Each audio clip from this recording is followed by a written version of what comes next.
রাসূল সাল্লাল্লাহু আলাইহি সাল্লাম বলেছেন, আজান দেওয়ার সময় আকাশের দরজা খুলে দেওয়া হয়। ওই সময়ে যা দোয়া করা হয় তা কবুল করা হয়। ঠিক দুপুর গড়লেই আকাশের দরজা খুলে দেওয়া হয়। এই সময়ে যা বলা হয় তা কবুল করা হয়। ঠিক রাত 12টা পার হলেই আকাশের দরজা খুলে দেওয়া হয়। এই সময়ে যা বলা হয় তা কবুল করা হয়। তাহলে কথা কবুলের সাথে সম্পৃক্ত সময় হলো আকাশের দরজা খুলে দেওয়া।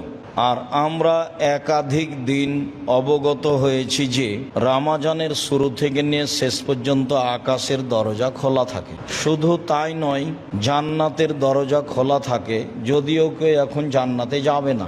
রহমতের দরজা খোলা থাকে, জাহান্নামের দরজা বন্ধ থাকে, যদিও এখন কেউ জাহান্নামে যাবে না। তো এগুলি আল্লাহ তাআলার দয়া ভালোবাসা